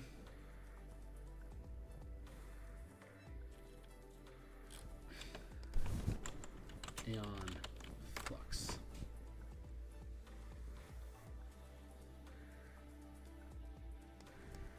Cancel.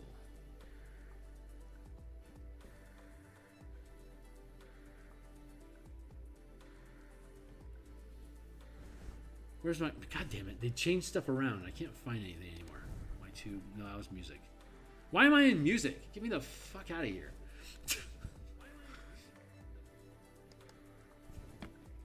I'm on a tangent here.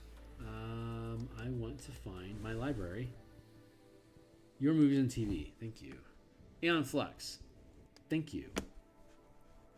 I'm gonna leave it muted so I don't get tagged.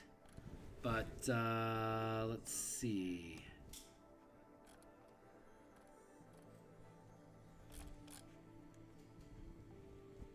Morning Community, Gravity Falls, Ghost in the Shell.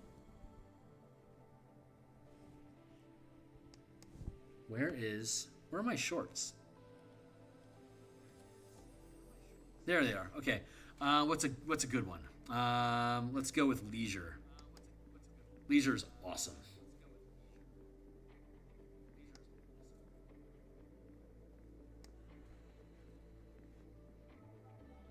I'm gonna mute it. But yeah, Aeon Flux is just absolutely the most Dimir character fucking ever. Let's I want to move past this, move on.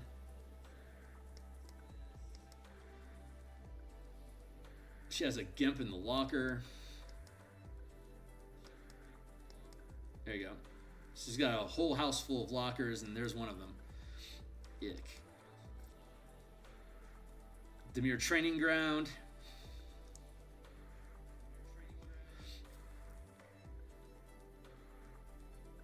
That is how Dimir should move. So let's put that into practical application. She's visiting a alien structure. She knows how to get in. Of course she does. She's Dimir. She's researched it.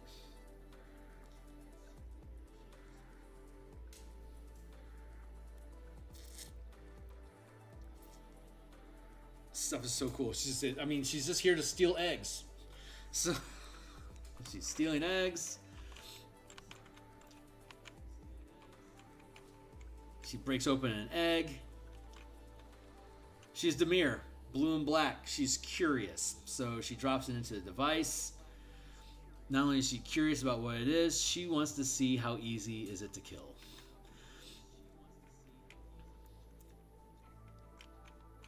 So she hunts it down.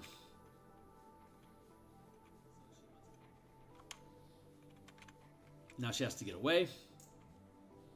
Weird creature.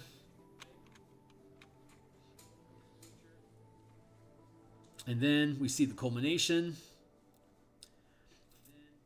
She's trying to get away. This is what she trained for.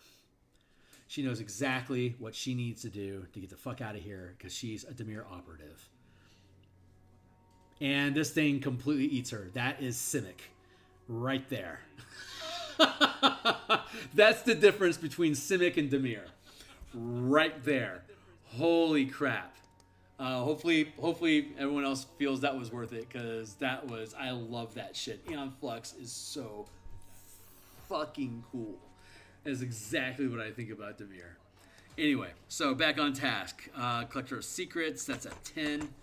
Inner Circle, this level renowned, responsible, use those source to give broad goals, latitude, carry them out. Delegating specific tasks to other Dimir agents, lesser known. You are also increasingly trusted with important secrets. This is just... That is super soft. There is like very little mechanics that are going on here, so you actually do need a robust resource system to be able to back that up. The resources aren't there in Bastion, but it's a very base framework to start building out an information network as your Bastion, as a nebulous Bastion that's not a specific location.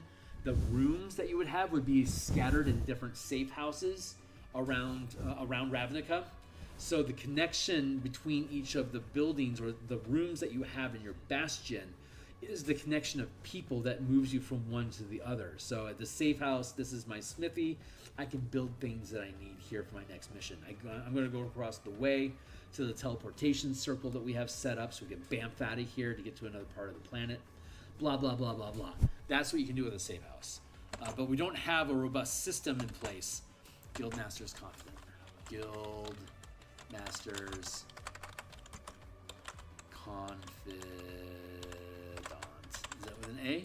Yeah.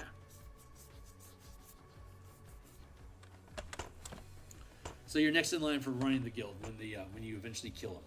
So that's Dimir. That feels really fucking good. Man, there's so many super, super cool things you can do with this stuff. All right. It's after 9 o'clock. This is actually a pretty good stopping point. So I'm going to be back at lunch tomorrow, like around 1:30. I'll be back tomorrow morning to do more Eberron art, of course. But at lunchtime, we'll be doing more. I don't know. Maybe we'll start in on Theros and do the same. The Strixhaven guilds are pretty much figured out. So Theros and Ravnica is really the only things left we have to do. And then we have the Spelljammer subclasses that we're building. Maybe we'll do that. Maybe we'll make Tuesday Spelljammer. I kind of like that idea. All right, this is the last Monday that I'm going to be on this late at night for the next 6 months. Starting next week is our playtest for the martial power system, starting at 3rd level in the mega dungeon that I had been streaming ideas about during the building. The XP plus GP equals amount of treasure that the team has to extract that they can spend on either loot, magic item, on equipment, magic items, services, or experience points. So, and we spent a lot of time talking about that. And we have 3, 1, 2, 3. We have 3 dungeons that are built out right now that are populated enough that should keep the team busy for probably 3 weeks. I suspect they'll be able to get through 1 dungeon per session. That's my hope. So that's an aggressive pace. I'm fine if they go slower. But if they can move at that pace, they're going to be going through like 6 battles per night. That's pretty aggressive. So hopefully I have enough variety, and there is a frequent change of terrain. And I have the 4th one. I've got the 4th and the 5th one ready. Like I know what they need to be, but I need to build them. So I have the first 3, and then we're continuing on from there. But words. I lost it. All right, so either Spelljammer, Theros, or Ravnica.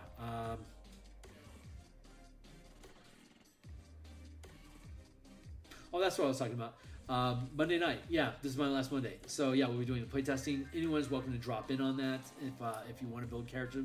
I can have up to 5 people at the table. I need at least 3, and I can have 5. We have 5 volunteers already. So that's a really good place to start. But if there's other people that are interested, there's usually a space open. So I'd love to have you if you're interested. If you've been keeping track of this stuff, all 13 classes are in this document. It's in the description down below. Color, mana, and martial powers. And like, subscribe, bell icon, blah, blah, blah. Thanks a lot for being here, guys. And Zona, thanks for hanging out, man. I'll see you guys on the other side. Cheers.